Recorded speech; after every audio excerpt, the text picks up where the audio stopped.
And good morning, Savannah and the Low Country. Welcome to the Karl DeMasi Sports Report. We're live right here at Coach's Corner, and it's the Coach and AD like it has been for over a year. I'm in the studio. This is my studio, the center of the sports universe, and this man's chopping on a Chick-fil-A biscuit that I could never get in the morning. There's no food here. There's no grub in here. But anyway, once again, we're glad you joined. It's May 1st. It's beautiful weather outside. And like I said, we're here every week at Coach's Corner. It's all part of the Coach's Corner Sports Network. Good morning, Chad Griffin. Good morning, man. Yeah, I have to say the line at Chick-fil-A is no different. It doesn't matter if you're stopping in Macon, Georgia, Savannah, Georgia, or anywhere else. It was double long. So we got there at 8:30, but it was pretty proficient. You know, they do good. They do a good job getting you through. But we pulled up. I was like, oh my gosh, we're gonna be here forever. But no, they did a great job, like every Chick-fil-A does. That's why they're packed all the time. Well, you know, I don't even go down there anymore. Because Coach's Corner's on Victory Drive. You go down the block. There's Chick-fil-A at Skidaway, and I don't even bother going down there anymore. I know it's going to be around the block at 7:30, 8 o'clock in the morning. But once again, it's always a lot of fun being with you on a Saturday morning, whether you're here live or once again on the road again, doing a little football today with the family. I mean, you got to love it. And by the way, last night was a special night. I know this man is very humble, and he didn't know I was going to do this. But last night they had the Calvary Day School second class Hall of Fame induction. And this man who will be leaving up, he'll be going up to Atlanta to take his expertise and his coaching and his love and his calling for teaching to Hebron Christian. But this young man got inducted last night. Congratulations. You deserve it. You've been Calvary for 19 years. And you know what? Dennis Knight wrote a great article. Go look it up. You guys are Mr. and Mrs. Calvary, and you'll always be that in my mind. And once again, you deserve it, buddy. Well, I appreciate it. It was a great night for Calvary Day School in general. What a great class to go into with a lot of distinguished Cavaliers and athletes like Dom DeMasi. You know, Karl doesn't like to brag on his sons very, very much, and I get it. But it was a pleasure. I got to be around Dom through his time at Calvary, and it was a great athletic class. You know, myself, Dom, a lot of distinguished Cavaliers, Dr. Mark Murphy as well, and some other teachers like Marcy Hamilton. You know, Jackie Hamilton's a Hall of Famer as well. His mom got inducted last night. Someone who was the first PE teacher at Calvary, wrote the school alma mater.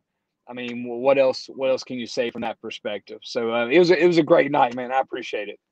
Hey, I like the before and after pictures. I know that's what happens when you live beside Miss Metz for 6 years. You eat chocolate covered bacon all the time. All right, that's what I want to get to quick before we tell you who got on the show. What is chocolate? I mean, you get a Milky Way cake, you get chocolate covered bacon. Hey, you know, share this stuff with me, buddy. Listen, man, Miss Metz was like the ultimate. I mean, like Mr. Finnegan said last night, our former head of school, she is as good as a cook or chef or pastry chef as there is. And every day we had something. And on special occasions, she would take the thick hickory smoke cut, like the bacon you get at, you know, Cracker Barrel, a super thick cut. She would fry it, and then she would dip it in chocolate and then freeze it. And it was, I mean, that's why I look the way I look, because I lived beside Miss Metz for 6 years, and I ate chocolate-covered strawberries and chocolate-covered bacon all the time. So anyway, hey, we got a great lineup. That's what happened last night. That's where I was. I was there with Chad and his family, and once again, his wife and his wife and him are the short people in the family now. Hayes and Addison, unbelievable the way they are spurting up. But once again, look for a lot of good things in high school from those two young individuals. And of course, we know who wears the pants in the family. Sherry, she always does a great job. So, all right. So what do we got on the show tonight? Tonight, tomorrow, whatever you want to call it, okay? We got a great show lined up. First at 9:15, Matt Midgett, the president of the Savannah Shamrocks, or the coach or the captain. They're going to play a game today. Got to bring them on. You know, Shamrocks have been 2 years out of circulation with as far as games go. And just like Coach's Corner had the Caddyshack golf tournament yesterday, raising about $10,000 for charity. Wow. Savannah Shamrocks, that's what they do with their St. Patty's Day tournament.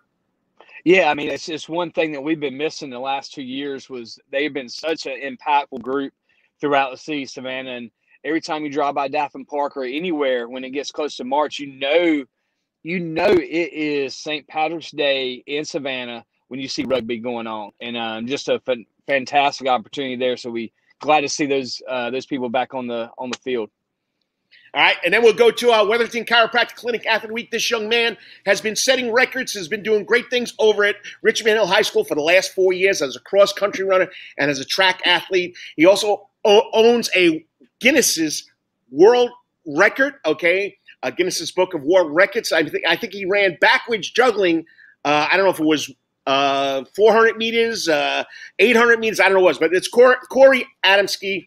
Got to talk to him. They'll be going to state championship next week, so we got to talk to Corey. He's got a lot of accolades. And then we're going to wrap it up. Hey, you're part of this, buddy.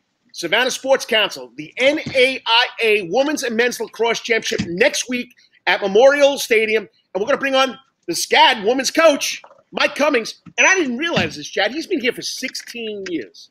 Yeah, so Mike, is just done a tremendous job in the lacrosse community as well. But it's hard to believe that Mike's been here 16 years with SCAD. And listen, I remember when SCAD first started lacrosse and they played at Calvary, and so super excited about him. And listen, we already seen some teams practicing out at Memorial Stadium as well, getting ready for next week. So it's going to be exciting, and then we'll wrap it up. It's my chance to grill this guy. We got to talk about this chocolate bacon again later on. Okay? Bring it up, man. Come on. Maybe John will add that to his menu. Breakfast every morning, Monday through Friday, 6 a.m. to 10 p.m. Country steak ham or country ham, whatever you want to call it. I mean, throw some chocolate-covered bacon with it too. Oh, you can't be. It'd be a great dessert, wouldn't it? I still haven't got that Milky Way cake yet, so I don't know. That's debatable. So, Sherry, you hearing that? Okay. So here we go. Let's go to the first step in the door. We do 3 steps in the door. We got about on my time clock. We got about 5 minutes. So let's do this. Baseball rankings: Benedictine still number 2 in 4A. Savannah Christian still number 5 in 1A. Playoffs are going into the Sweet 16 next week. We got soccer. St. Vincent's girls have moved up to number 5. Savannah Country Day boys have moved up to 8. They're both in the playoffs. And breaking the top 10 this week in Class 3A, the Savannah Arts Academy boys, they're still in the playoffs. They're ranked number 8. And the Richmond Hill girls in 6A, they're ranked number 10. Scoreboard, okay, and you could throw your little input in here. Calvary, baseball scoreboard, okay. Calvary takes on Landmark Christian, sweeps them in 2. Second game, 1-0. They'll play Brookstone away next week. Tell us about that one, buddy. Yeah, the first one was kind of crazy. Landmark kind of on us early and went up 6-3. We gave it 5 in the first, but freshman John Paul comes in, throws 4.5 innings, only gives up 1 run, 2 hits, keeps it close. Calvary bounces back, scores 6 in the last frame, and to get on and go win it there. Then the second game, hey, what can you say about freshman Will Hampton? Throws a 2-hitter there, no walks, a lot of Ks, and got 1 run in the bottom of the 7th to sweep it. So now back on the road, be Road Warriors, but like Carl, hey, you better be playing than not. So we'll go down to Brookstone Monday, get ready for a doubleheader on Tuesday. All right, Savannah Christian, they've been up there all year long. They take care of Padilla, 7-4 and 13-3. They'll host First Presbyterian. Savannah Country Day pulls it out there yesterday, buddy. 9-8, if-game victory. This kid, Cole Meyer, 13 home runs. Check out the Prep Sports Report today, please. Travis John wrote a great story about this kid. 13 home runs. He broke the record over there. But the Cardiac kids over at Country Day, I mean, you got to love it. They just find a way every single time out. Every time their back's against the wall, it doesn't matter if it's football or whatever. They just find a way to get it done. So, yeah, big come behind win yesterday. Like I said, I mean, how many home runs did he have yesterday? 2. One. Yeah. So, but for what? 4 in the series. That's unbelievable. Right. So they'll take on Tattle Square away. I think they're ranked 2nd in the state? Yeah, that's going to be a tough one there. Tattle Square, Kevin Brown played the major leagues. He's their pitching coach. They're just really good all the time. Nice. Okay, we'll go to AAA. We have no winners in AAA. Windsor Forest lost 2 to Mary Persons. Savannah High, first time in 30 years they made the state baseball playoffs, but they get swept by last year's defending 3A champ Pike County. All right, Class 4A, Benedictine, 12-2, 10-0 over Shore. Carter Holton had an unbelievable series again. They played Thomas County Central May 3rd and May 4th. So they're playing that Monday and Tuesday? Yeah, give us a little bit of flexibility because what's happening, what comes up this week is AP exams. And so with APs and different things, you get a little bit of flexibility in that. All right, so let's go now. LaGrange takes care of Jenkins. Columbus takes care of Islands. Troup County knocks off New Hampstead. In 6A, Richmond Hill, moving on. The Wildcats, 12-1, 16-1 Evans. They'll go to Houston County, but down here we say Houston County. Okay, so then South Effingham, okay, they're in the rankings again. They beat Heritage Conyers 7-3, 15-1. They'll play home against the winner of Lee County and Lakeside DeKalb Wednesday and Thursday. Okay, Gaps, the Habersham School beats Fulton Academy in the first round, 5-2, 14-1. They'll move on. St. Andrews will start in the playoffs next week, so we got a lot going on. No teams made it past the Elite Eight. Both Islands and Benedictine lost in the Elite Eight, so there's no tennis teams left. In soccer, okay, I'm going to do this quick because we got about 1 minute to go here. Richmond Hill will be home against Riverwood. Islands girls home Tuesday against Heritage Cathridge. Islands boys home Wednesday against Flowery Branch. Benedictine away at Southwest Woodfield. 3A, the Arts Academy is at Westminster. No, Westminster's got to come here. So the Arts Academy will host a game. In 1A, Private Country Day takes on Atlanta and International Boys. St. Vincent's takes on Holy Innocents. I think that's Tuesday. And in GISA, St. Andrews Boys, they have 1 loss on the year. They take on Valwood. Golf, I know Savannah Christian make it. Anybody else make it in golf from the area? I think you just had our guy Country Day qualify as an individual. Okay. I think. So, pretty sure.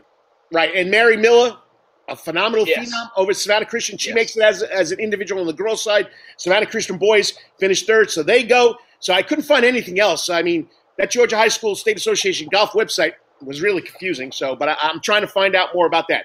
All right, we got a lot more. Second step is usually college. Third step is usually pro. We'll come back at the end of the show to bring those up. But waiting now, we're going to go on the pitch. This guy's got to like it. On the pitch, not the football field. You tell him football field, he gets a little upset with me. Okay, but hey, that's where American football started, with rugby. But a good friend of ours always loves talking about Savannah Shamrock rugby, and his wife is always it. Julie Midgett, she's the one that really runs the show. But up next, Savannah Shamrocks. Matt Midgett talking about what's going on today at Daffin Park with a little rugby right here in Savannah, Georgia. You're listening to the Coach and AD from where, Chad? Sierra Sports University, live there at Coach's Corner. And we got to thank our sponsors. We'll be back in 3 minutes. All time, that's Coach's Corner in Thunderbolt.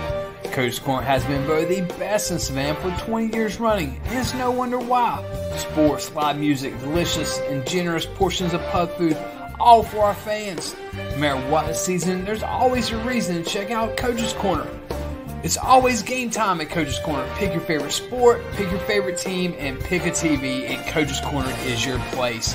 Coach's Corner is always open for lunch, dinner, and now breakfast, Monday through Friday from 6 a.m. to 10:30.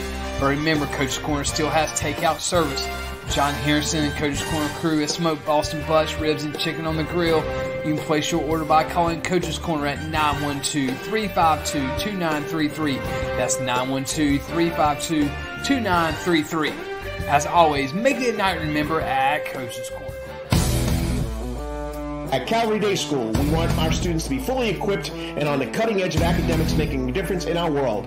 Your child will grow academically, physically, socially, and spiritually. At Calvary, it is so good to say we are one school with one mission and one vision: faith, academics, excellence, and building champions through Christ. Calvary Day School, we consider it a privilege to meet with your family personally. Call Philip Lee, Director of Admissions, at 351-2299. That's 351-2299. For over half a century, it comes in uniforms, sporting goods, or trophies, Thompson's got you covered. From cleats to caps and best prices on the biggest brands, Under Armour, Adidas, and more. From baseball to soccer, volleyball to softball, and yes, football too. Every season starts at Thompson Sports Shop. Come get equipped at Thompson Sports Shop's new location, 6606 Abercorn Street, Suite 102 in Savannah. Open Monday through Friday from 10 a.m. to 4 p.m. and seasonal on Saturdays.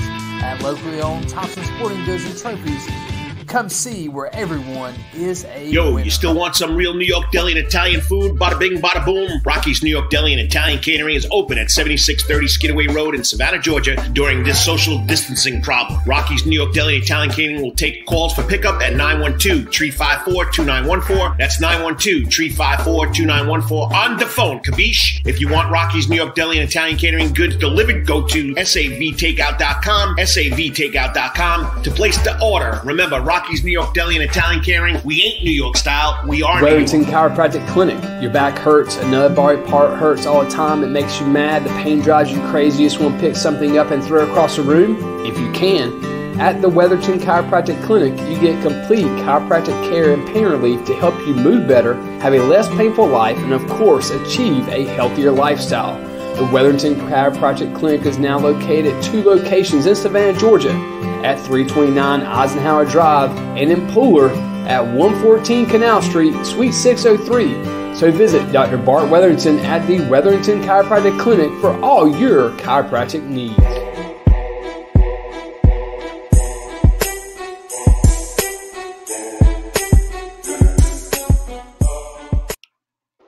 And good morning, Savannah. Good morning, Low Country. Good morning to everybody, wherever you're listening, because you're listening to the Coach and AD on the Karl DeMasi Sports Report every Saturday morning, live from the beautiful confines of Coach's Corner on the Coach's Corner Sports Network. And like I say all the time, whether you listen for 5 minutes, whether you listen for one segment, whether you go to YouTube and watch it again on YouTube, we're here having a lot of fun talking local sports. The Coach, Karl DeMasi, and the AD, Chad Griffin, and of course, we're live here from Coach Corner. So he's on the road. I'm in here having a good time. How's the traveling going there, Chad? Pretty smooth so far. We've not hit McDonough yet. So once we hit McDonough, it might slow down for a little bit. But we got to go to Lambert High School, which is just above Johns Creek. So USA Football Regionals today. So big. USA Football is the leading football body for all football. And so big sponsors are NCAA, NFL, and NFHS. So good opportunity today to get out here and compete and see what happens here in Atlanta. But like you said, beautiful day, Karl, beautiful day in Savannah as well. And beautiful day for rugby, man. So excited to get rugby back down at Daffin Park where it's home and it needs to be. Well, it's been around for a long time. If I'm not mistaken, 1972, a bunch of guys got out there, started playing rugby. It's caught on. Savannah Shamrocks Rugby Club is one of the most, widely known rugby clubs here in the United States because of what they do during St. Patrick's Day. They've been on a hiatus because of the COVID-19 pandemic. But coming back today at 1:30 at Daffin Park, you can see the Shamrocks taking on the Gwinnett Lions. We got on the Coach's Corner hot seat, the man himself, the president, the coach, the captain. He is retired, though. I don't think he's playing anymore. But a good friend of ours, Matt Midgett. Matt, always a pleasure having you on, and rugby's back. Yeah, it's back. I'm so happy to have it back, Karl. I'm finally glad to be back and in Savannah playing.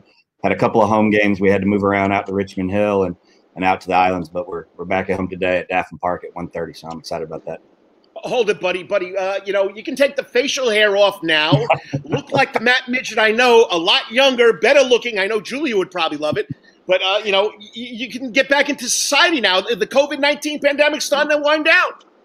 I do every year. I do like a hockey playoff beard. I grow a beard at the start of the rugby season. I don't shave until we lose. So you can see we're having a pretty good season so far. It's probably been growing for 2 years then. At least you're trimming it. And we're back playing. So COVID really hammered us pretty hard. We got the tournament in 2020 and played one additional game a week after that. And that's when everything really shut down. And obviously not just here, but across the country. And we haven't been able to do any rugby until we got this going here in early March, very late February, with a couple of teams where the restrictions had been lifted enough to allow gatherings, and they were able to get local fields again. So us in Columbia, South Carolina, we got Augusta and Gwinnett County, who's coming down here today, are all still playing and created our own league and competition. And before we go in, I know Chad's going to throw a question at you, but we got to talk about the Batman.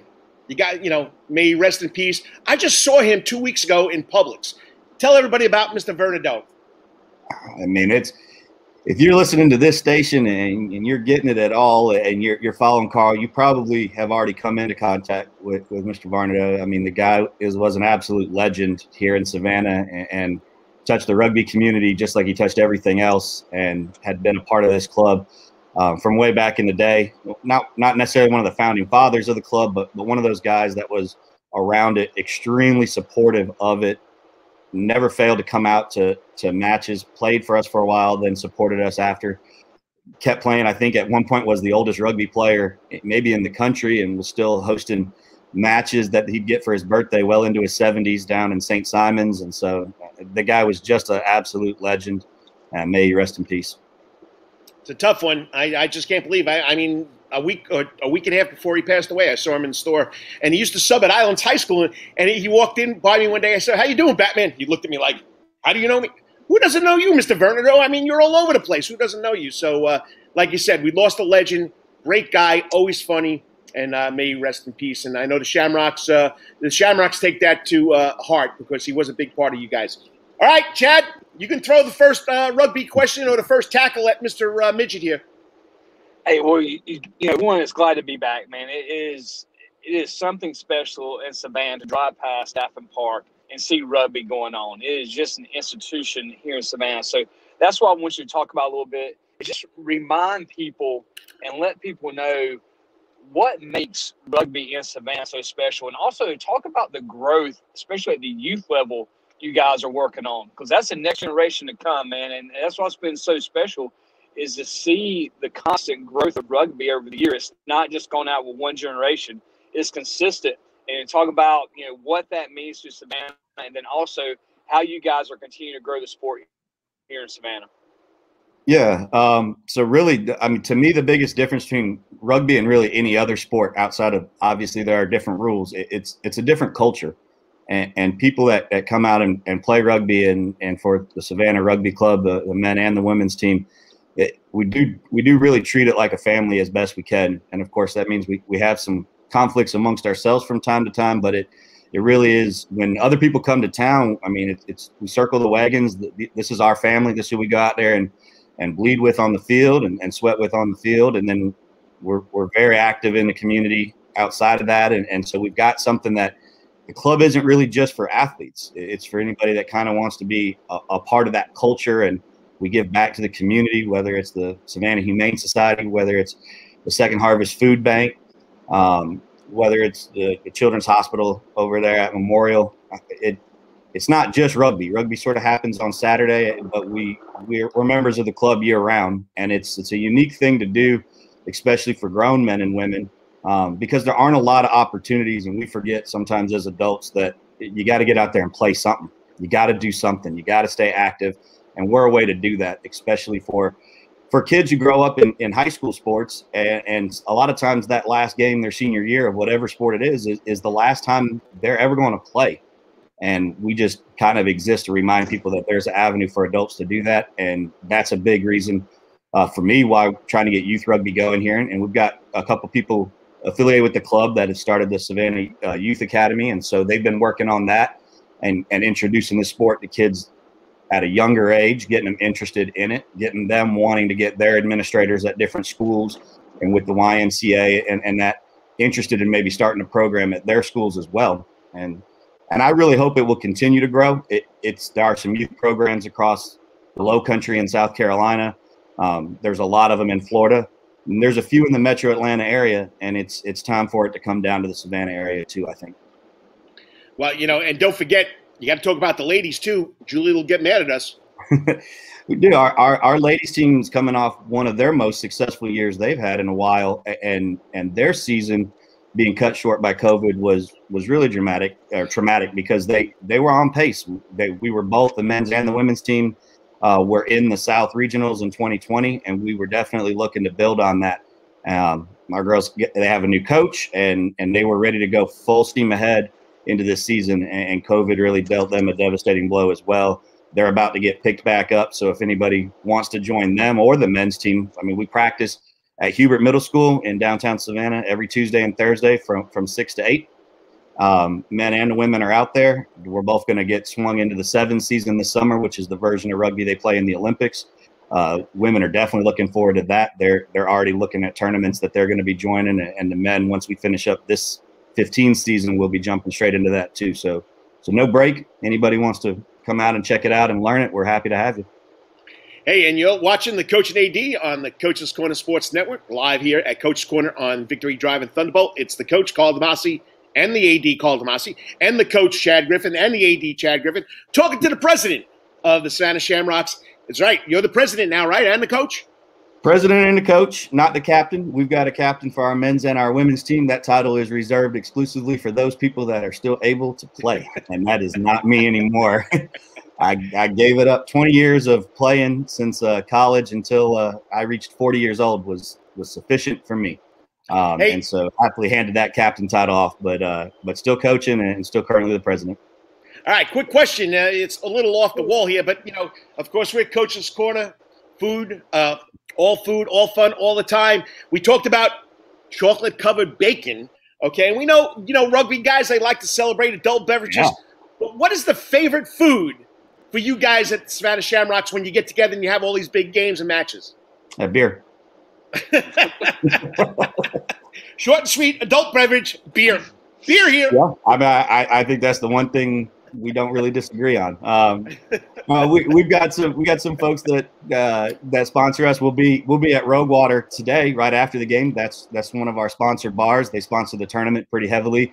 Anybody who's gotten one of our mugs at the tournament the last couple of years have seen Rogues and Barrel House and Sea Lounge tattooed on the back of the cup. They're a big sponsor of us, so we go and hang out there. And we'll probably, from time to time, we'll order some pizzas from a local place or pick up some catering, because part of that rugby culture is if you host a home game, you also host the visiting team with a social afterwards. That's regardless of what level we play. So we got the youth leagues. There's usually a pretty good pizza party going on that the home teams will throw for the visiting team up to the adult teams, and a lot of times they'll be at a local pub. Yeah, and I know during St. Patty's Day we find a lot of teams here in Coach's Corner. So. All right. What do you got, Chad?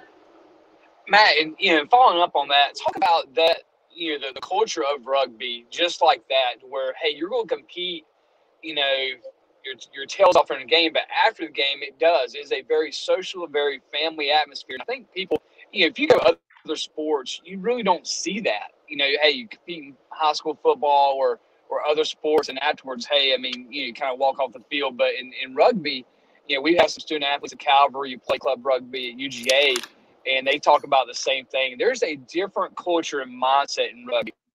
Just explain to people what makes that so special for rugby in particular, and kind of how that got started. Well, I'll be quite honest. I don't know exactly how that started in the rugby culture, but for me, it has never not been a part of it, with the social atmosphere after the game, and it being extremely important, at least for me and for the whole generation that's played alongside myself, is that you left it out there on the field and you played for 80 minutes, but it wasn't just good enough to know your opponent as a competitor. You kind of wanted to know him as a person, and our coach, whenever I was at Georgia and a few clubs I played for right after, it was a big point to say, hey, go and make sure you reach out and at least introduce yourself to the guy who played opposite of you on the field today. And that would always lead to just realizing they're just like you. They just happen to live in another town, and the only real commonality sometimes you have is that you love rugby, and you end up talking about rugby stories and hanging out. And these guys that play for other clubs in other cities become lifelong friends over time. Guys I've played against for many of the years. Isn't that how you in my wedding? That's how you got married, right? Or that's how you met your wife, right? Rugby? Yeah, I met her when I moved to Savannah. She was out there practicing in Forsyth Park at the time where we were practicing, and the ladies had their practice, and a lot of them we'd play a touch version of warm up, and it would be co-ed when we'd be out there doing that. And met her there, and fell in love instantly, and ended up getting married to her years later in the same park in front of the fountain there at Forsyth. Nice. All right, we got to wrap this up. Okay, big shout out today. What's going on? How can they come and watch, and tell us about the festivities? Yeah, a free admission as always. We'll be in Daffin Park on the main lawn, kicking off at 1:30 against Gwinnett, the Gwinnett Lions. We've been playing them for several years, so we know each other well. Not a lot of love lost between us, but they were a few years ago an up and coming new club. And they've gotten themselves really organized well and never fail to show up for their matches and play their matches hard fought. So we expect a good game. We expect a hard-hitting game, but we're Savannah, and we expect a win too. So come out and check it out at 1:30 in Daffin Park. And it's free. It's absolutely free. Bring yourself a snack, bring yourself a beverage, bring yourself an adult beverage if you want. We've got the permit, so if you want to have an open container beverage while you watch some guys play rugby today, you're welcome to do that as well. Matt, always a pleasure. You guys do a great job. Thanks for coming on. And when we really get rolling, we got to get back into it. And we got to give enough time to preview the next St. Patty's Day Savannah Shamrock Rugby Tournament. Appreciate it, buddy. Chad? Yes, appreciate you, Carl. Thank you. Thank you, Coach. Chad, I mean, it's part of the culture. It's part of our culture here in Savannah to have rugby. I mean, it's been around for such a long time. And like I said, these guys and girls and ladies give back to the community, to charities. I mean, it's not just going out there and playing a game and it's over. They're more related to Savannah than a lot of other things that go on around here. Yeah, it is. I mean, and listen to Matt, you talk about that, not just from college on up. And I guess what I'm more excited about as well is, the next generation of rugby players are coming through, especially the growth on the youth level. It's like any other sport car. If it's going to thrive, it's got to start. Well, you got it. It's got to thrive, and it's got to start in the youth level. The man's on his way to Atlanta for a football tryout for his son. He'll come back on. He'll join us. But once again, today, 1:30, okay, at Daffin Park, okay, you can watch the Savannah Shamrocks Rugby Club. We'll bring Chad back on, and we're on next with our Wetherington Chiropractic Clinic Athlete Week from Richmond Hill High School. He's a cross-country runner. He's a track star. He's also a Guinness's the Guinness's Book of World Records. We got to talk to him about that. Corey Adamski from Richmond Hill High School. You're watching the Coach and AD right here from the center of the sports universe, Coach's Corner, every Saturday morning. We got to love it. We got to be back in 3 minutes. We got to thank our sponsors. Corey, hang in there. Chad, I'll get you back on in a second. All time, that's Coach's Corner in Thunderbolt. Coach's Corner has been voted the best in Savannah for 20 years running, and it's no wonder why. Sports, live music, delicious and generous portions of pub food, all for our fans. No matter what the season, there's always a reason to check out Coach's Corner. It's always game time at Coach's Corner. Pick your favorite sport, pick your favorite team, and pick a TV, and Coach's Corner is your place. Coach's Corner is always open for lunch, dinner, and now breakfast, Monday through Friday from 6 a.m. to 10:30. But remember, Coach's Corner still has takeout service. John Harrison and Coach's Corner crew has smoked Boston butts, ribs, and chicken on the grill.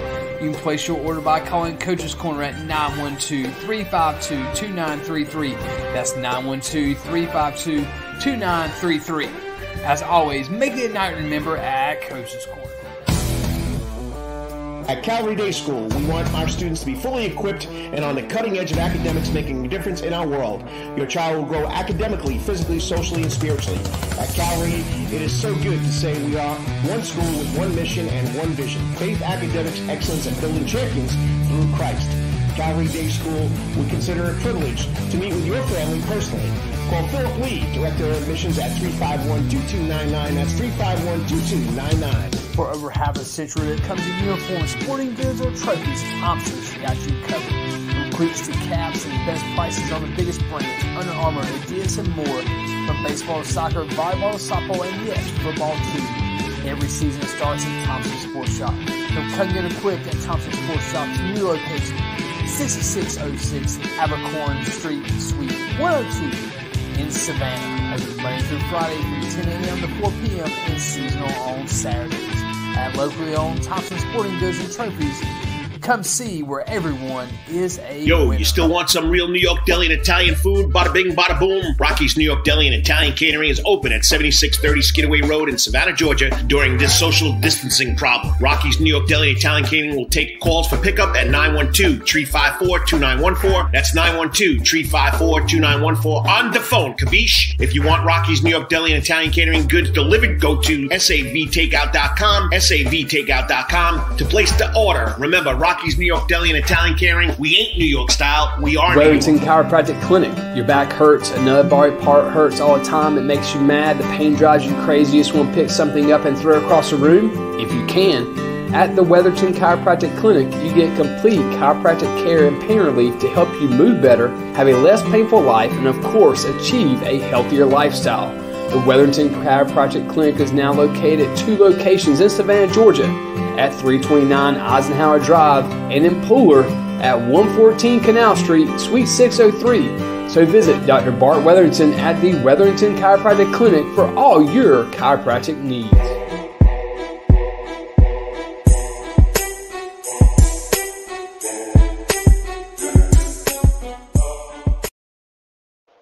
And good Saturday morning, everybody. It's the coach and the AD right here from the center of the sports universe, Coach's Corner.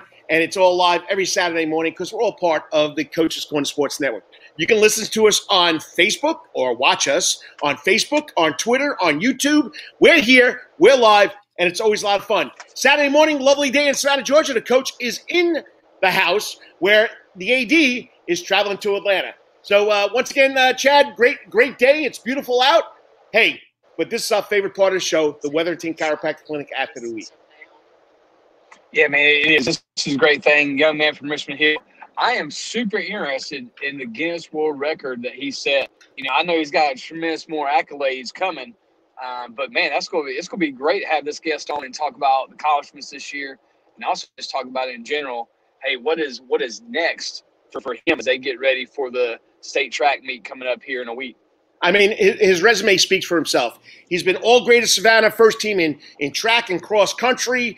Of course, track last year was cut off, but he did cross country this year. Unbelievable. In cross country, second at the Region 2 6A meet, 41st at the Class 6A meet.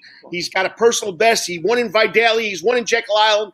And where's my notes now? This year in track, okay, he finished first at the Georgia High School State Association Region 2 6A meet last week with a time of 4 minutes and 32 seconds in the 1,600-meter run, which is a mile. He also, I know we're interested about this one.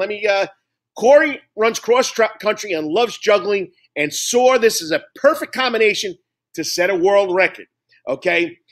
He set the fastest 400-meter juggling backwards with 3 objects for a male in 1 minute and 40 seconds, 19 seconds, and it was achieved on November 18th, 2020. He's in the Guinness World Book of Records. You got to love it. Joining us now on the Coach's Corner Hot Seat, this week's Wetherington Chiropractic Clinic Athlete Week from Richmond High School senior track star, cross-country star, Corey Adamski. Corey, congratulations and thanks for coming on. Thank you for having me. Well, it's been tough trying to set you to come on because you're always running every Saturday. We got a break this week. What happened? So right now for our team, we had a region meet last week, and we're waiting on our sectional meet next week. So right now we're in a break in between the two. So we just had an easy week this week, no meet. Chad Griffin, meet Corey. Hey, Corey, just so proud of all the accolades that you got going on. And like you said, you guys are just got done with region, preparing for sectionals as well. It's weird. You got like almost a 2-week break with Georgia High School between when region is and when sectionals are. And so, you have a little downtime to recover. So what's that been like for you guys? Is it good at this point to have a little more downtime and not go back? So right now we're still training very hard this week. It's 2 weeks away from state. So really we want to focus on getting ready for state meet this week. That's what this week is all about for us. Just continue our working hard for state. Well, I'm going to go back to November first before we start talking about what you're doing in cross country and track. What made you come up with the idea that I could juggle 3 objects, 3 balls, and go backwards on a track and set a world record? How did this come about? So I saw some videos online of people breaking world records, and I thought, you know what, that'd be a really cool thing to do. So I was like, I wonder if I could break one. So in researching records, I tried to find, there's a lot of them out there. So I tried to find something I was interested in to narrow it down. I took on juggling as a hobby in ninth grade. I got pretty good at that. And then I've been running since sixth grade, so I'm pretty good at that as well. So I decided to combine those two things in looking for a record, and I found this record for the fastest to run 400 meters backwards while juggling, and I thought I could break it. The previous record was 1 minute, 48 seconds. I beat that by 8 seconds when I attempted it, so it turned out pretty well. Now, what goes into it? Do you have to have somebody recording it? Do you have to have someone documenting it? How does that work to get that in the Guinness World Book of Records? So you have to have multiple cameras filming it, taking pictures. You need 2 people acting as witnesses, and they file a witness statement and send that to Guinness World Records. And then you have to have 2 people acting as timekeepers, so 2 people timing the event to just verify the time. So there's a good amount that goes into it just with the evidence to just verify that it actually happened. Nice. So Corey, what were the objects? That was my thing. Like, what were the objects that you were juggling? They make balls specifically for juggling balls. So I was juggling 3 juggling balls. Nice. I didn't know. Oh. Hey, were you juggling like fruit? Did you take something crazy? No. Like, hey, what? Did you get a little crazy with it? And juggling balls. That's great. Do you just practice? Are you kind of a kid that can just juggle? And people say that kids can juggle. Different mindset there. They have different part of the brain that works. So, do you just juggle? Is that something that comes natural to you? A little bit. Yes, it did come a little bit natural, but I have spent a good amount of my free time on just practicing juggling as a hobby, and improving in that aspect. All right. Well, you got to practice whatever you're doing, and so you're an excellent cross country runner. You're an excellent track athlete in the distance runs. When did this all start for you? Why track? Why running? So before track, I played soccer. I played soccer for about 10 years, starting since I was like 5 years old to 8th grade. And then in 6th grade, I joined the middle school cross country team. And then when I went into high school, I decided I think I'm better at running. I think my abilities are more in running. I was never the best at like the technical aspects of soccer, but I was very athletic. And so in high school, I decided to stop playing soccer to focus my efforts on running, specifically cross country and track. Nice. So, Corey, when we're talking about cross country and track as well, so talk about, what events that you run in for track. Is it all distance stuff? Because a lot of times, obviously, that correlates to cross country. So talk about some of your times and what has been your goals, for this year in track. Have you hit your time goals? So for track, I tend to run the distance events. I tend to have my best aspect is probably my endurance, going back from cross country. So in track, my 3,200 time is 9:44. My 1,600 time is 4:28. And I also run the 800 occasionally, and my best 800 is a 2:02. So I've been pretty happy with my times. They've improved a lot from really 2 years ago. I didn't have much of an opportunity to compete in track last year because of COVID. I've been pretty happy with my time improvements, though.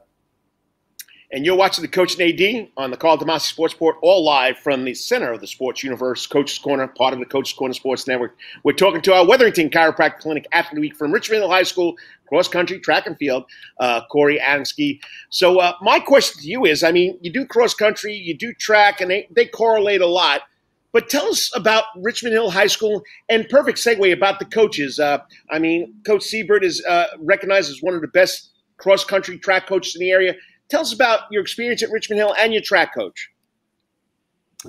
So it's a really great program.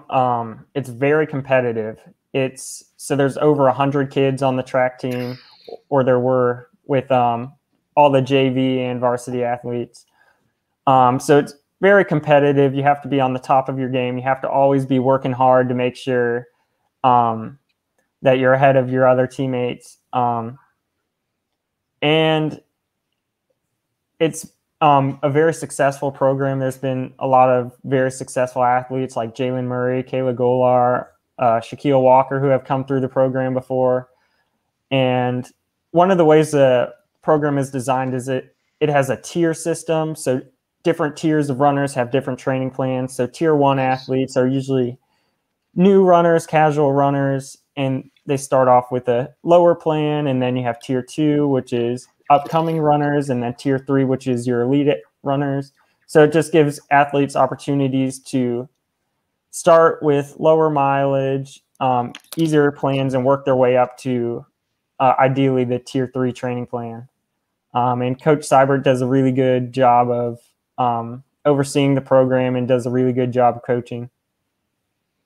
Well, Corey, Chad, I don't know how he does it. Man, well, it's awesome. One, you got to be uber organized. Two, you can already tell by just listening to Corey how the plan goes. Hey, you start here, you develop, and hey, as hard as you want to work, you get to increase up those tiers. Corey, obviously, you guys at Richmond Hill have had a tremendous program. Your coaches are fantastic. But talk about your family.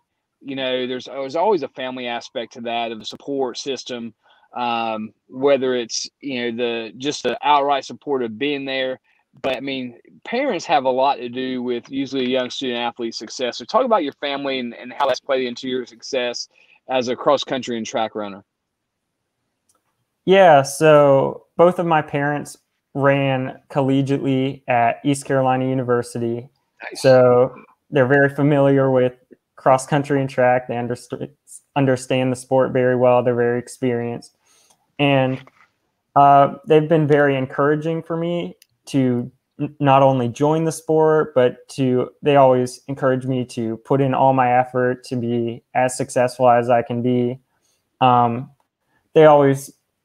They've been very supportive. They've always showed up to my meets, even if it's like a 5-hour drive away from home, they always make it there.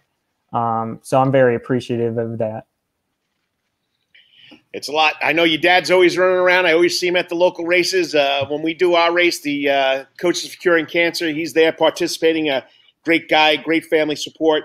So, you know, you've been in the program now 4 years, and I know you lost track and field last spring. But if you had a younger athlete, whether it's in middle school, Richmond Hill High School, elementary school, running around there in Richmond Hill, who has aspirations to do what you do, what advice would you give them? Go for it. Running can be really fun. It's a really great sport to join and meet new people, make new friends, find a new group to hang out with. And if you put in the effort and work hard, you can be successful. For running, it is very beneficial to have a running partner. It's very beneficial to find someone else. It could be a teammate that you just train with, and both of you push each other to work as hard as you can and improve as much as you can. Nice. Well, Corey, yeah, I'm going to finish up with 2 questions here for you. One, that is great. You're right. Someone that you can run with, that challenges you, that you can, you know, push each other, but have that great relationship with. So talk about your teammates a little bit and maybe who those people are for you. Then lastly, hey, both your parents are ECU Pirates. I'm from North Carolina, so I love, you know, East Carolina is a great place. And talk about maybe what is next for Corey after college. Are you going to go run collegiately? Are you going, you know, what does that look like for you? So talk about your teammates, just like you said, people that help push you, make you better. And then also, you know, your future plans after Richmond Hill. So in previous years, I got to see Jalen Murray, and he really proved to me that if you work hard enough, you'll be successful. I got to see him progress through his senior year. He was very determined, very focused, and it turned out well for him. It led to him being the state champ in cross country his senior year. Right now, I have a lot of teammates, pushing me every day in practice: Memphis, Rich, Noah Seibert, Dylan Overby, I mean, all of them just help push me every day in practice and help me to work as hard as I can to improve as much as I can. What was the second part of that? What is the next step for you? Both your parents ran collegiately. What are your aspirations after high school? So for college, I'm going to the University of Alabama, Huntsville, where I've been offered the opportunity to walk on to their cross-country and track field teams. I really want to continue my growth and progression in running. I love the sport, and I want to continue running, hopefully lifelong. Well, you've had a lot of success in the area as far as high school sports go, and of course, outside of high school sports, running in the local cross-country and track and field events that go on outside of high school season. You've done a great job. I'm glad we finally can get you on because everybody knows you're one of the top runners in the area, so you've done a great job. My last question to you is I've been getting to the food source. Okay, you saw Matt Midgett, the president of the Savannah Shamrocks, what a rugby athletes like adult beverages. What do you guys in cross-country like to eat at meets, or what's the favorite food that goes on between you guys at track meets? At track meets, it's very important to eat something not too greasy, not too fatty. It's got to be something healthy. So for me, I just usually eat like just a ham and cheese sandwich, an apple, just granola bar, something healthy, just so that you refresh your nutrients and you're ready to go for the race. How about outside of track meets? Outside of track meets, 2 days before, it's usually pasta, carbo loading. I mean, we don't eat too unhealthy. So no chocolate covered bacon for him, Karl. Obviously, he's not eating even though I'm sure his metabolism would destroy it. But yeah, no chocolate covered bacon for a young man like that. It sounds like, listen, those cross country and track people, they eat and really, really healthy, and it's a lifestyle, and this is great. Like he said, like Corey said, hey, running's a lifestyle, and the way you train, perform, what you put in your body is the way you get output. So, and Corey, hey, you're awesome, man. We are so proud of you. It is so awesome to hear about your Guinness Book of World Record. That is phenomenal. Maybe if we can find video of it somewhere, we can get up as well. So it's just a neat thing, man, for kids to do. And good luck at University of Alabama, Huntsville in your future running career. Thank you so much. Corey, keep up the great work. Thanks for coming on. Thank you for having me. Tell Dad I said hello. All right, bye. Take care. I mean, he's just motivated and he's focused. He knows what he wants to do. So it's just a special young man, and he's been great his whole high school career. I mean, just the resume. The resume is unbelievable. Yeah, I mean, one, you just talk to him, super humble, hardworking, gritty, tough kid, and it shows. I mean, Karl, every week when we have these young student athletes on, there's a common denominator with that. Hey, go for it. Get out of your comfort zone. Hey, try new things. Hey, work hard at it. Be disciplined.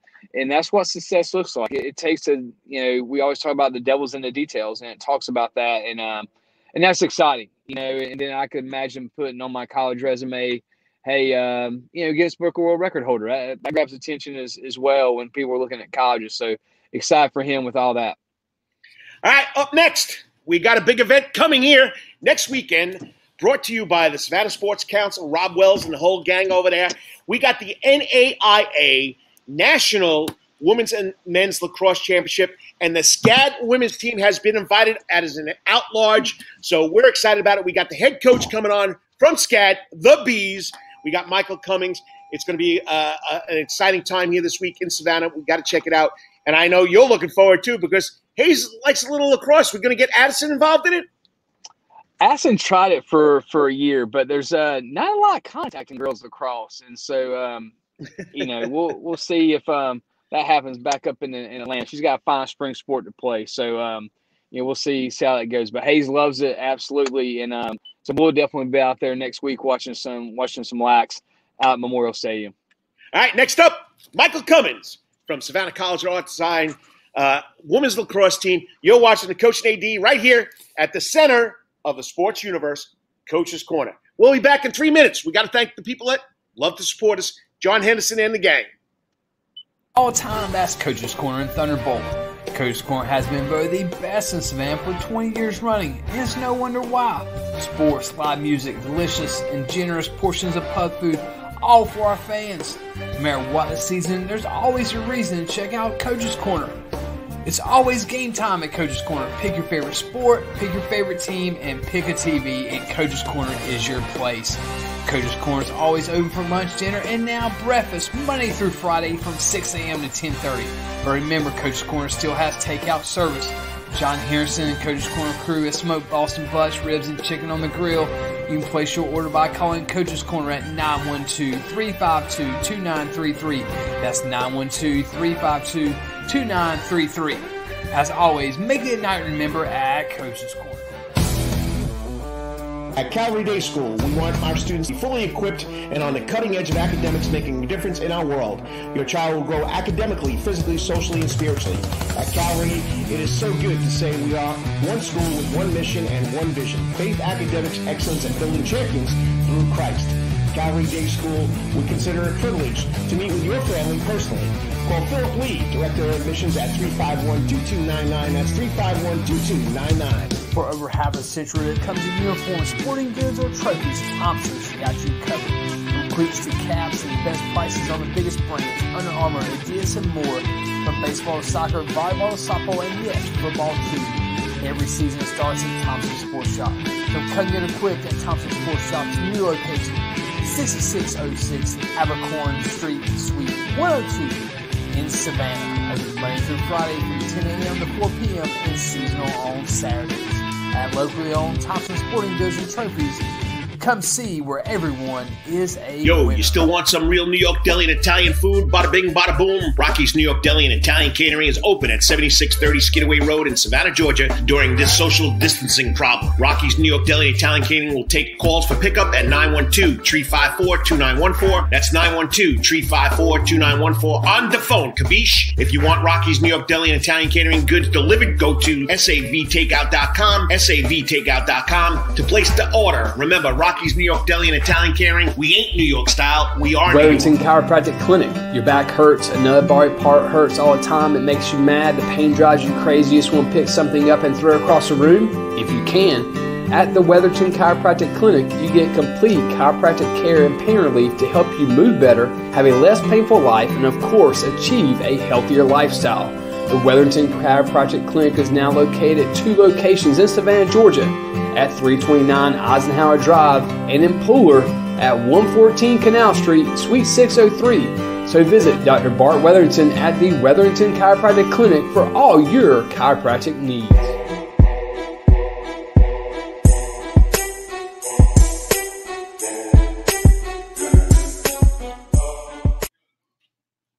And welcome back to the Coach and AD right here on the Karl DeMasi Sports Report from Coach's Corner, the center of the sports universe, all part of the Coach's Corner Sports Network. We have 5 shows, okay? We go live on the internet with, of course, Wednesday nights at 6 o'clock with Rubbin' and Grubbin' with the Atlanta man, Brandon Bain. Then usually the Coach and AD come back on at 7 o'clock on Wednesday nights. But due to the fact of our AD responsibilities, it's been hectic the last 3, and it's probably going to be hectic this Wednesday night. So we probably won't be on with Wednesday Night Live, the Coach and AD. Then Saturday mornings we're here. All right. Then we have the 19th hole, which is the Herb brothers that do a great job. They just did a great job with the Masters back in April, and they'll hopefully come on for the other golf championship. So that's the 3rd show on the internet. Then we have 2 podcasts. We have, of course, the Hot Grids podcast with Spencer Maddox and Travis Jadon. They talk everything professionally, Atlanta Braves, Atlanta Hawks, you name it, they do it. Football, you got to check it out, the Hot Grids podcast. And, of course, it's the baseball fanatic, Kyle Lawson, and myself, who's doing the Who's On First baseball podcast. But due to my responsibilities, we didn't do this one this week. So hopefully we'll be back on next week. And, of course, it's all live from Coach's Corner. It's the coach, Karl DeMasi, the AD, Chad Griffin. He's on his way to Atlanta for a football extravaganza with his family and his son. And I'm sitting here in the confines. We're trying to get the SCAD women's lacrosse coach, Mike Cummings, to hook up. For some reason, the program's not working for him. So I don't know if you could take this on for 2 minutes by yourself traveling in the car, or we'll just have to cancel Mike Cummings so I can help him out. Well, I mean, one, it's an exciting event for City of Savannah to win the NAIA National Championship for girls and boys lacrosse, or men and women's lacrosse. A big thanks to Robert Wells and Savannah Sports Council for going out and bidding on this to get it here in Savannah. Teams already starting to come down here and practicing at Memorial Stadium in preparation for this week's games. And so it's just great, man. It's going to allow our local lacrosse community, guys and girls. Hey, speaking of girls lacrosse, Richmond Hill girls have been doing phenomenal in girls lacrosse. We had several teams make the state playoffs from down here. And so it's just a growing sport, and to have that anchored here in Savannah and get to come out and watch these college players do this is just a great, great thing. And so we're excited about the opportunity to host it. It'll be out Memorial Stadium all week. You can go to Savannah Sports Council's website, get tickets. You can go to the NAIA website and get tickets, or just come out to Memorial Stadium in general, and you can buy your ticket at the door. There will be COVID screening. There will be masks required as you enter the stadium. And so, once again, it's just a tremendous opportunity for people who are just now getting engaged in lacrosse, but also just super fans of lacrosse. You want to come out and watch the fastest game on 2 feet. This is it. This is a great way to come watch some top lacrosse, especially at the NAIA level. I mean, it's something special, and just like we talked about rugby, lacrosse is growing, like you said. So it's going to be a lot of fun to see this. And I've been trying to hook up with the Savannah College of Art and Design women's head coach Mike Cummings. I'm trying to help him hook on some reason his laptop's not working, so I'm trying to get him to do it on his phone. But I'd love to hear the perspective from a team that's going to be part of it. And this is the first, right? Did you say the first NAIA Lacrosse National Championship?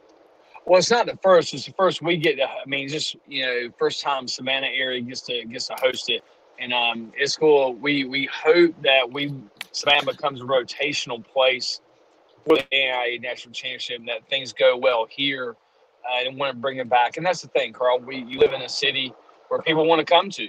And I think that's one of the growths that we'll continue to have in Savannah is bringing national championships, state championships like soccer there as well. And so, and we can talk about that as well as we can work on step 2 and step 3 as Coach Cummings tries to come on in the meantime. Well, what I got right here, all right, a little press release.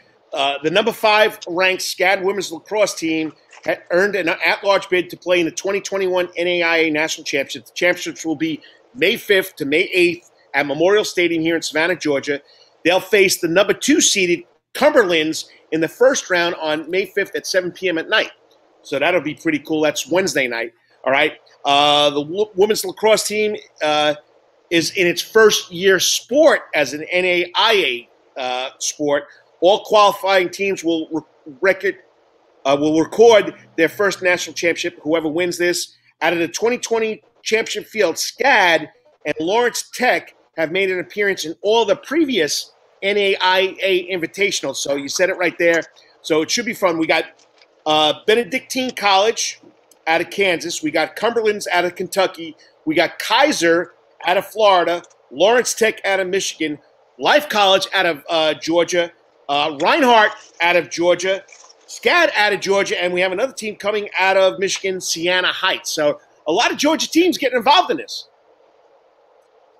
Yeah, the Metro Atlanta area has just exploded with men's and women's lacrosse, and a lot of women's teams. But I know that we had a couple young ladies, one Sarah Hewitt, who was a great basketball player for us. She went to Reinhardt for basketball, and she ends up, they asked her to come out for girls lacrosse, and she ends up being an all-conference player, falling in love with the sport. So it's if you're an athlete, man, I mean, you can go play it. Hey, we did a great job, buddy. We ad-libbed that for the last 3 minutes, and you're driving in the car. Well, your wife's driving. You're not driving. But he's got hooked up. Joining us now on the Coach's Corner hot seat. I'm getting excited.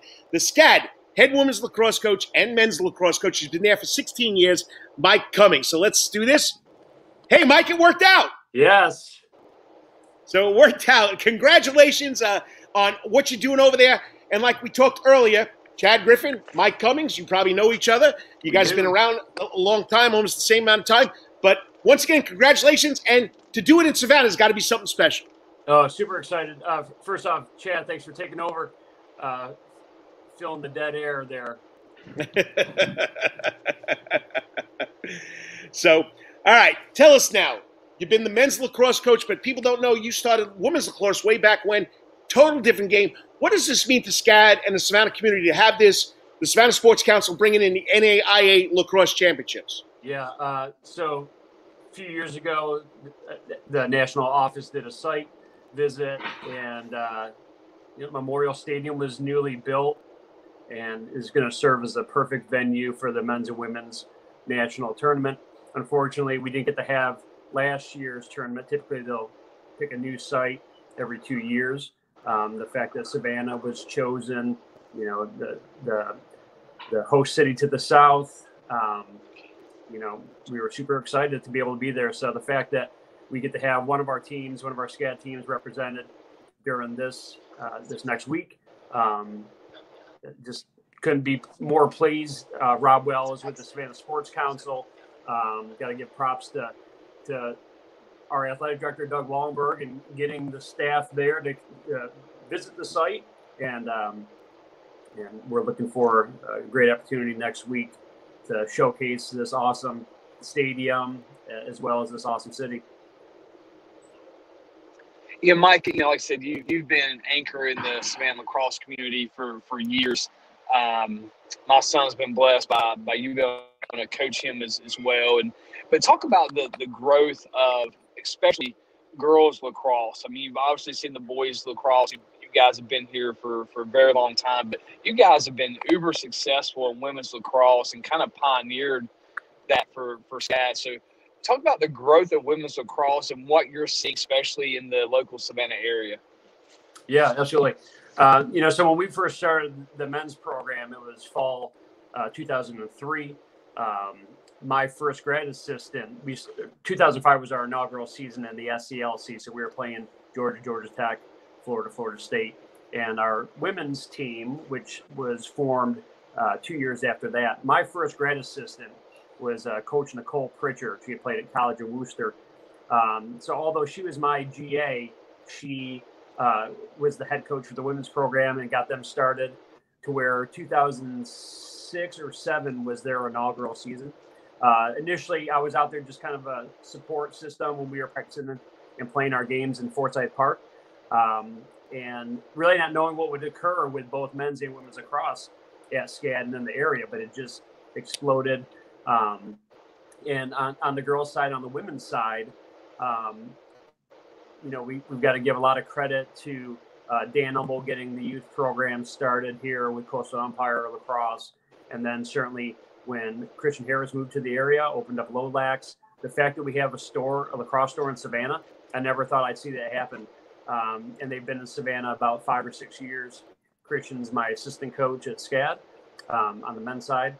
And to see the growth at the youth level in both the girls and the men and the boys sport is phenomenal to see, because 2003 when we were started, there were no lacrosse sticks, and it's great to be leaving practice, leaving our complex and drive by Forsyth, drive by Daffin, behind the Goodwill, there were teams that were practicing, boys and girls, and just seeing the growth is just phenomenal. I've always felt like we were a little behind Atlanta, but we're gaining speed with our with the Gulls, which is the travel summer travel team for the girls, and with partnering with Sweet Lax, which is out of upstate New York, and they've been successful in Florida. And Christian's partnered with them, and that's just been great for the boys and the girls. On the women's side of lacrosse, it was a little adjustment for me going from the men's game to the women's game, but it's so similar to basketball. And I played D3 basketball at a small school in Maryland. And, so once I got the green light to be able to coach picks and slip picks and picks and rolls, it's been super exciting to be able to do that with the women's team. So it's just, the fact that we can be the headliner for this, the Savannah Sports Council, being able to bring in the NAIA national tournament here. It's exciting to see the hotels getting booked. the buses being reserved so we can transport all the teams out to this great complex, and kick it off next Tuesday with the men's games, and then Wednesday with the women's games. Well, Chad even said there's teams out there already getting excited about it. You just mentioned that. So you being a men's coach for a long time and coming over here and helping out with the women's program, what is the exact difference between playing, and Chad mentioned it while he was helping us fill some dead air time so we can get you on here. Why no contact? Why such a difference in the men's and women's games? Because women's sports are playing, the other sports are playing just like the men. Yeah, so one thing that did surprise me is there's still a bit of physicality in the women's game. And it kind of reminds me of soccer, where I didn't think there was going to be a lot of contact in soccer, but there's a lot of, positioning and nudging. And so one thing that was a little different with the women's game is I can, use my forearm. I've got to keep my stick vertical, but you can basically initiate contact. You just can't extend your arms like you would in the men's game. You can't extend your stick like you would with the men's game. But you can be a solid forearm and still deter that dodger, deter even an all-fall cutter, just like you would in basketball. You're kind of given a forearm, but without extending that forearm. So, there's still a decent amount of physicality. As far as the shooting space, which was new to me on the women's side, I've started to understand that a little bit more. It's basically a safety. You can't just rip a shot and have a defender kind of coming toward you. In the men's game, that's a time and room shot. You have time to shoot, you have room to shoot. On the women's game, there's that approach for that shooting space is a little different. So it's been cool to learn that. Well, like you said, Mike, it's a different game, and it's really, if you watch girls lacrosse, like you said, it's like running set plays in basketball when you get into the attacking end. So it is. It's just two totally different games, but it's very, very similar. Got to have good stick work. Got to have great hands as well from that standpoint. Yeah. Now, as far as the teams coming in, I noticed we got in the women's side, there's 3 teams from Georgia, SCAD, Life, and Reinhardt. Why is the women's game so predominantly located here in the South in Georgia? Yeah, so the conferences that we have, there's some programs that on the men's side, or even in the Sun Conference, which the rest of our athletic programs are a part of. So you have Kaiser, you have Weber International, which is a new program, and they're in the Mid-South, and some other Mid-South or AAC teams that we have. That's Appalachian Athletic Conference that men's and women's lacrosse for SCAD is a part of. You have some teams out of Kentucky. Reinhardt has become the powerhouse on the men's side, and now the women's team. There are only 2 losses this season were to their program, so they're doing some really good stuff. And to be located not so far from Atlanta, it's been a huge draw. If you could go play for a nationally ranked team, it's a good place to be. Now, with us being a niche program, we've got to find some talented artist athletes that also want to play college ball, but we're finding that. We just have to throw a little wider net to get them here. Luckily, SCAD has such a great reputation on the academic side, and it really just takes us going to a recruiting showcase during the summer and walking around with our SCAD lacrosse T-shirts on for people to say, wow, I didn't know I could study architecture and play lacrosse, or I didn't know I could study animation or fashion and play high-level collegiate lacrosse. In Atlanta, just in the South, I mean, both on the men's and women's side, the game has grown so much in the last few years. And it's cool that SCAD is, the local university. So for any of our youth to be able to come out and watch us play. Luckily, Savannah has been a draw for NCAA D1, 2, and 3 to be kind of a neutral site, kind of a meeting ground for both the men's and women's games. So, and we try to pick up games with those programs when they come to visit, whether they're games in Hilton Head or games in Savannah. It's a destination So we're gonna try to give the visiting schools, the best, Southern hospitality treatment, as well as the visiting spectators and our local spectators that are planning to come out and watch SCAD Lax. Chad, you got one more question to go? Yeah, I mean, just Mike, like I said, you've been here so long, you've seen the growth, over it. Talk about the youth development that you're seeing, because you still help coach club as well. What gets you most excited about next generation of lacrosse players that you're seeing, especially coming out of South Georgia? Yeah, absolutely. So one of our all-conference midfielders had pulled her hamstring last week. So I was met with her, my assistant coach, Sophie Kuzma, and I met with her at Chatham Orthopedics. So as I was waiting to go in to support Allie, who had pulled her hamstring, was deathly afraid of needles, I was sitting in the parking lot facing Calvary, and there was a high school player, a boy and a girl. They were out, saw them slide the cage out, and it was like 1 o'clock, so it was maybe their lunch hour, maybe it was study hall where they had free time, but just two student athletes, a male and a female, were out just ripping shots out on your field. I hope they're not in trouble for it, but that they, so that's something that I'd never seen before. And I didn't think that was going to happen as quickly as it has happened locally. So that was so cool to see. There's something about growing up in upstate New York, and I would see goals in backyards. I would see them at fields. To see that here, it gets me so excited. When I see a rebounder or a cage in someone's backyard, or, chained up to any of our county fields or our city fields, and then certainly by driving by any of our high schools, it's the coolest thing to see, because it's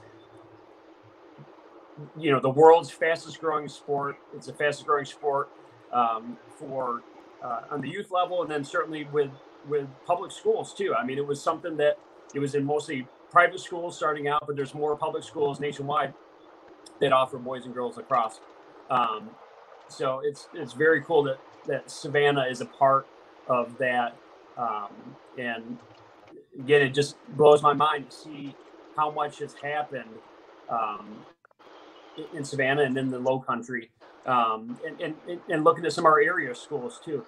Hilton had always had a program. When we first started, they had a high school program. But then to see Bluffton, to go up to a Hilton Head Bluffton game and see quality lacrosse there. BC was the first varsity program in the area. And then to see Savannah Christian pick it up, see Calvary, see Islands, see Richmond Hill. I mean, it's just exploding. And that's at the high school level for the most part. But it's younger siblings and it's parents that are, or it's the older siblings getting their younger siblings excited about it. It's the parents getting their kids excited about it. And that's what's really important, is parents don't know the game often if they're from this area and they didn't grow up playing the game. So to see how much they have fallen in love with it, and Chad, this, probably a case like you, where, Hayes is playing, you see the game being played and you're like, Hayes, I think you might enjoy this. You get to hit someone with a metal stick. You get to, run through people. There's also the finesse side that reminds me of basketball and soccer, and then there's physicality side that's hockey and football. And to see just the parental support is really important, because they're the ones that are going to say, all right, you got practice, let's go out there. And the kids, there are so few kids, if any, that start playing the game and stop playing the game. They enjoy it that much, and there's a position for everyone, both on the boys' side and on the girls' side. It's just the greatest game. And there's so many parents that see it and say, man, I wish I had played this.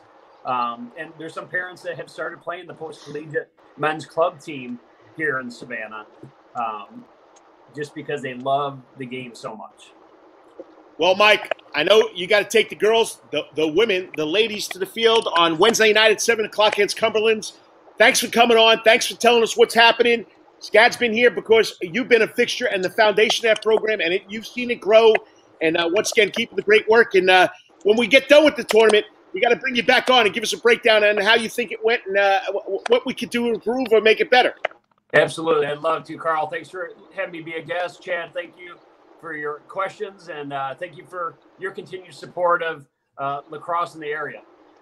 Well, I got a 2026 D-pole that's looking to get recruited. So, just let me know. All right. Tell him to look at our website. He's got to be interested in the creative arts. We'll find something for him. All right, man. Appreciate it. All right. Thanks so much, guys. Good luck Wednesday night, Mike. All right. Thank you. And if you want to go Wednesday night, go to the Savannah Sports Council website, Savannah Sports. Let me get it straight here, Chad. .com, SavannahSports.com, SavannahSportsCouncil.com. You can get your tickets right there. I'm excited about it. I'm going to try and sneak over there, but once again, Wednesday night, Islanders is playing 2 games, playing a soccer game, so I won't be able to get over there. I know you might be going to Brookstone, but we got to get there to see, because Friday night is the semifinals, Saturday's the championship, and we'll see what happens. Could be a lot of fun. Yeah, it is. And Mike is. I mean, Mike's been kind of godfather of lacrosse down here outside of Mr. McAllister. Just, the college atmosphere. I remember they played their first college game at Calvary. It was a great environment. It was wild. It was crazy. And it's just so fun to see the game grow the way it is. And Mike's been directly involved with that. Him and Christian Harris and Dick McAllister just done a tremendous job. Great it is. I mean, as soon as we started lacrosse at Calvary, sticks started showing up everywhere. There's lacrosse balls scattered across campus. And he was talking about, like, we have a flex between their lunch hour, and they do. Kids go out there, and the girls are now asking just as much as the boys, like, hey, when we go get girls lacrosse? When will we get girls lacrosse? And that's a next sport up. And the girls are loving it. They're seeing their friends and teammates from other schools like Richmond Hill and others play, and so, it's the next step, and it is. It's a great game. All right. Well, we got to wrap this up. You're on the road. I got to get out of here, so we're going to – no commercial break. We're going to go right to last part of the show, 3 steps out the door. And it's my turn to grill this guy about 3 things that might interest you that Chad Griffin likes to do or doesn't like to do. All right, Chad.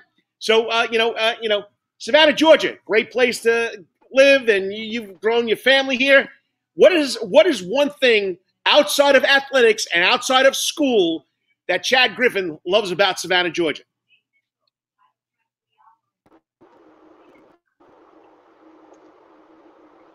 Did you get the question?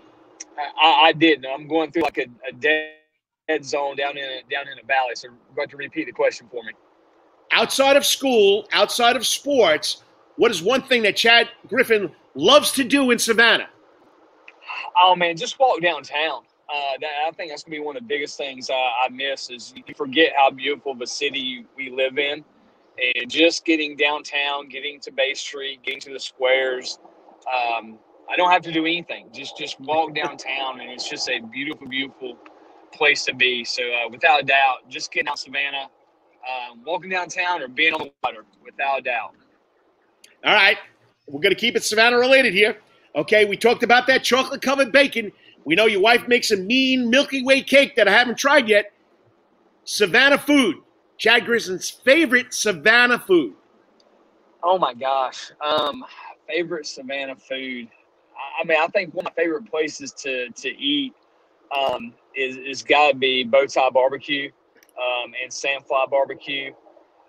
Just between those 2 places, whether it's the fried chicken or barbecue or ribs or just – I mean, the other great thing about Savannah, as well as I do, man, you could roll into any place and it could be like a mom and pop shop.